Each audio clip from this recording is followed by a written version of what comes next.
बिस्मिल्लाहिर्रहमानिर्रहीम, अस्सलाम वालेकुम। Welcome to my YouTube channel let's cook with Samra. आज हम रेस्टोरेंट स्टाइल विंग्स बना के तैयार करने लगे हैं, जो कि बहुत ही ज़्यादा ज़बरदस्त और जायकेदार बन के तैयार होंगे। सबसे पहले हमने एक बाउल ले लेना है। इसके अंदर हमने 1 किलो विंग्स डाल लेने हैं। 1 किलो विंग्स की रेसिपी यहाँ पे मैं शेयर कर रही हूँ। विंग्स को मैंने अच्छी तरह से सिरका, नमक और पानी मिक्स करके भिगो दिया था आधे घंटे के लिए, फिर 2 से 3 दफ़ा धो लिया है। यहाँ पे मैंने इसके ऊपर 1 टेबलस्पून विनीगर डाला है, 1 टेबलस्पून चिली सॉस डालेंगे और साथ ही 1 बड़ा चम्मच भर के हमने इसके अंदर सोया सॉस डालनी है। सॉसेस बस हम इतनी सी यूज़ करेंगे। यहाँ पे 1 खाने का चम्मच आपने भर के नमक का डाल देना है।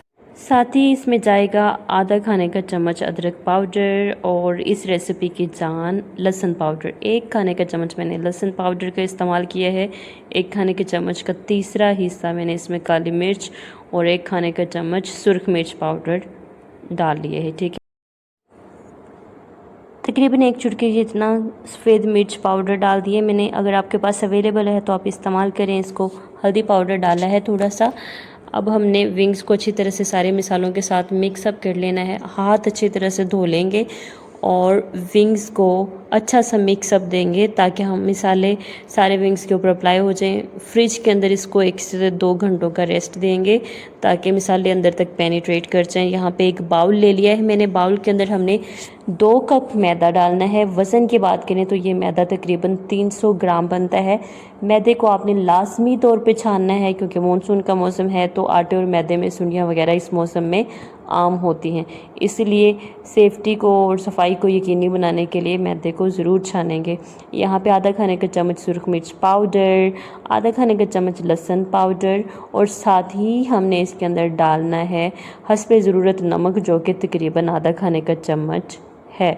ठीक है, इससे कोटिंग भी नमकीन बनेगी और उसका अच्छा टेस्ट आएगा। विस्क की मदद से अच्छी तरह से मसालों को हमने मिक्सअप कर लेना है और अब हमने विंग्स निकाल लेने हैं जिनको हमने रेफ्रिजरेट किया हुआ है। 2-3 घंटों का रेस्ट लाजमी दीजिएगा, इससे मिसाले अंदर तक जज्ब हो जाएंगे और बहुत ही ज़बरदस्त टेस्ट आएगा। 1 अंडा तोड़ के डाल देंगे हम विंग्स के अंदर।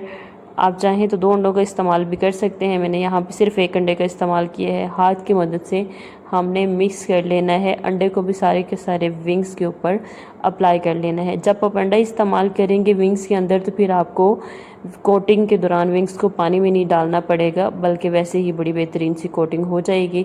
यहाँ पे मैदा ले लिया है जिसमें हमने अपने मिसाले डाल के रखा था। अब इसके अंदर 1-1, 2-2 करके हमने विंग्स डालते जाना है और इसके ऊपर मैदा इकट्ठा करेंगे।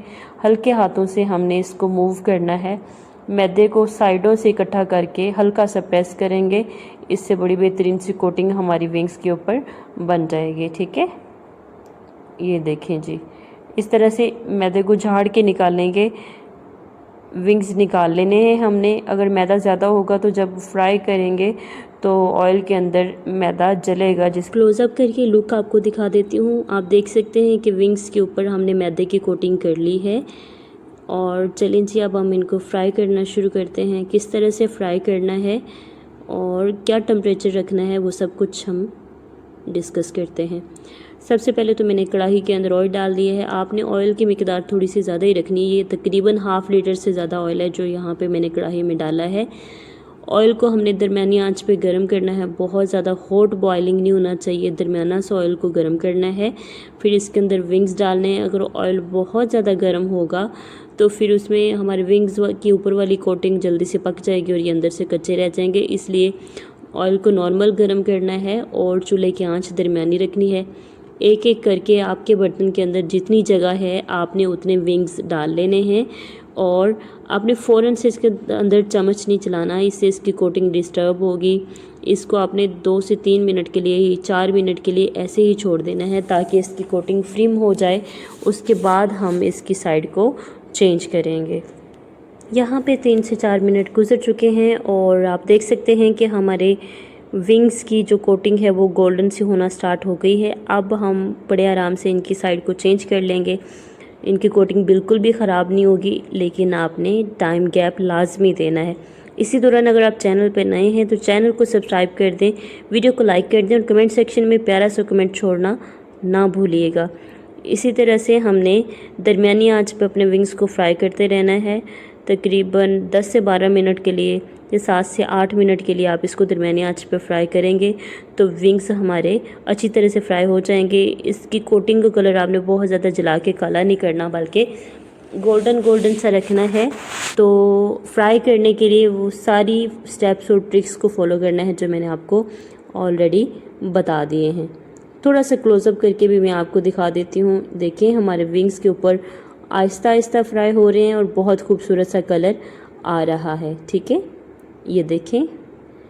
हम बस थोड़े टाइम बाद इनकी साइड चेंज करेंगे ताकि ये दोनों साइड से इक्वली कुक हो जाएं, कच्चे ना रहें। विंग्स हमारे यहाँ पे गोल्डन ब्राउन हो चुके हैं, बहुत ज़बरदस्त फ्राई हो चुके हैं। अब हमने इनको बड़ी एहतियात के साथ निकाल लेना है। किसी भी स्पाइडर स्पून या सुराखों वाले चम्मच का इस्तेमाल करेंगे और विंग्स को निकाल लेंगे। चम्मच को थोड़ा सा ऐसे टेढ़ा करके कढ़ाई के साथ या बटन के साथ लगाएंगे ताकि इसमें से एक्स्ट्रा ऑयल निकल जाए। किसी भी टिश्यू पे रखें ताकि वो एक्स्ट्रा ऑयल एब्जॉर्ब कर ले। और चलें जी, ये है जी हमारे विंग्स की फ़ाइनल लुक। माशाल्लाह से बहुत मज़ेदार भी और अच्छी लुक के साथ बन के तैयार हुए हैं। कोई भी विंग उठा के मैं आपको दिखा भी देती हूँ कि इनकी फ़ाइनल लुक किस तरह की आई है, इनकी कोटिंग किस तरह की है, ये आप देख सकते हैं। अच्छी सी कोटिंग भी हो गई है, जायके में भी बेहतरीन है। घर बनाएं, हेल्दी इन्वायरमेंट में बनाएं और इसको खाएं, इंजॉय करें। आप इस रेसिपी को लाजमी ट्राई करिएगा, मेरे साथ फीडबैक शेयर करना ना भूलिएगा। वीडियो अच्छी लगती है तो चैनल को सब्सक्राइब, वीडियो को लाइक और शेयर करें। फिर मिलते हैं एक नई और बेहतरीन सी वीडियो के साथ। तब तक के लिए अल्लाह हाफिज़।